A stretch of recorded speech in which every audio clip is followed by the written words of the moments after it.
পাচ্ছ স্বভাবত আমার ঘর এটা, আমার ঘরটা কিন্তু একদম অগুছালো। হ্যাঁ, আমার এই ঘরটা পুরোটাই অগুছালো দেখছেন। এখানে কিন্তু জামা কাপড়গুলো একদম জাস্ট রাখা আছে। আর এই দিকে আপনারা দেখতে পাবেন না, আমি ক্যামেরাটা এদিকে ঘোরাতে পারবো না, কারণ ক্যামেরাটা এক জায়গায় স্ট্যান্ড হয়ে আছে। তো পুরোটাই অগুছালো, আমি নিজেই অগুছালো। চুলটা বড় বড়, হ্যাঁ, দাড়িটা বড় বড়, দাড়িটা একটু কাটতে হবে, না হলে শুনতে পেলেন ওটা আমার ভাস্তার আওয়াজ। ভাস্তার কিন্তু ইতিমধ্যেই শরীর অসুস্থ, তার জ্বর হয়েছে। সে সবসময় কোলে থাকতে চায়, অবশ্যই মায়ের কোলে।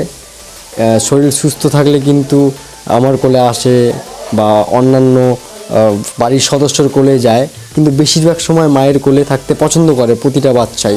কিন্তু ভাস্তার যে শরীর এখন অসুস্থ হয়ে গেছে, সেই জন্য কিন্তু বেশিরভাগটার সময়ই মায়ের কোলে থাকতে চায়।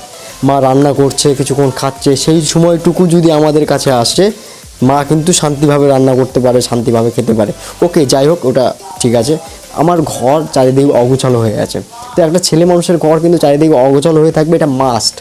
একটা ছেলে মানুষের ঘর সবসময় গোছানো থাকবে, এটা হওয়ার দরকার নাই। কারণ একটা ছেলে মানুষের সবসময় চিন্তা থাকে কীভাবে জীবনে গ্রোথ করতে হবে, কী করে পরবর্তী কাজ ভালোভাবে শেষ করতে হবে।